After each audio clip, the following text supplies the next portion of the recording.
తెలంగాణ మాజీ ముఖ్యమంత్రి BRS party అధినేత కల్వకుంట్ల చంద్రశేఖరరావు గారు చేసినటువంటి ఒకే ఒక్క పనికి రేవంత్ రెడ్డి బోల్తా పడ్డాడు.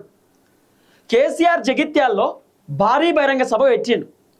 చాలా రోజుల తర్వాత కేసీఆర్ బయటకు వచ్చి సభలో మాట్లాడిండు. వాస్తవానికి చాలామంది జనాలు కేసీఆర్ ఎప్పుడెప్పుడు బయటకు వస్తాడు, ఎప్పుడెప్పుడు మాట్లాడతాడు, కేసీఆర్ ప్రజా సమస్యలపైన ఎప్పుడెప్పుడు పోరాటం చేస్తాడు, రేవంత్ రెడ్డి పరిపాలన పైన కేసీఆర్ ఎప్పుడు ప్రశ్నిస్తాడు, రేవంత్ రెడ్డి వ్యవహారం పైన కేసీఆర్ ఎప్పుడు మండిపడతాడని చెప్పి చాలామంది జనాలు వెయిట్ చేసిరు. ఆఖరికి ఆ టైం రానే వచ్చింది. కేసీఆర్ బయటకు వచ్చిండు.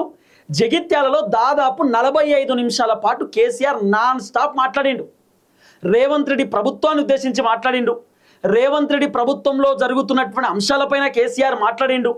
అంతకంటే ముందు తెలంగాణ రాష్ట్ర ముఖ్యమంత్రి రేవంత్ రెడ్డి అధికారంలోకి వచ్చిన దగ్గర నుండి ఇప్పటిదాకా పొద్దుగాల లేస్తే రేవంత్ అన్న కేసీఆర్ తిట్టుడు, బీఆర్ఎస్ ప్రభుత్వాన్ని విమర్శించుడు, బీఆర్ఎస్ పార్టీని పొట్టు రేవంత్ రెడ్డి ఎక్కడ పడితే అక్కడ, అది భారీ బహిరంగ సభ అయినా, ప్రెస్ మీట్ అయినా, మీటింగ్ అయినా, మీడియా చిట్చాట్ అయినా, ఏదైనా సరే కేసీఆర్ను తిట్టకుంటే రేవంత్ అన్న ఉండలేడు.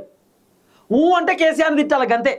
ఈ రేవంత్ అన్న దాదాపు 2.5 సంవత్సరాల పరిపాలనలో కేసీఆర్ను తిట్టుకుంటూనే వచ్చిండు. కేసీఆర్ సావు కూడా కోరుకున్నాడు. కేసీఆర్ని ఉరిదీయాలి, కేసీఆర్ని బొందబెట్టాలి, కేసీఆర్ పాడగట్టాలని చెప్పి ఇట్లా రకరకాలుగా రేవంత్ రెడ్డి మాట్లాడుకుంటూనే వచ్చిండు. రేవంత్ రెడ్డి పైన జనాలు ఎందుకు వ్యతిరేకంగా వచ్చిన కారణం ఏంటి అంటే రేవంత్ రెడ్డి పరిపాలన లోపాలు. రేవంత్ రెడ్డి 6 గ్యారెంటీలు 100 రోజులలో పూర్తి చేస్తా అని చెప్పి పచ్చి అబద్ధం చెప్పిండు. ముఖ్యమంత్రి అయిన తర్వాత 100 రోజులు ఎన్నో వీక్నాయి. 100 రోజులలో రేవంత్ రెడ్డి రుణమాఫీ కూడా చక్కగా చేయలే. రుణాలు మాఫీ, ఫస్ట్ రుణమాఫీ పైన సంతకం పెడతా అని చెప్పి రేవంత్ రెడ్డి చెప్పినటువంటి మాట, రుణమాఫీ కూడా పూర్తి స్థాయిలో కాలే.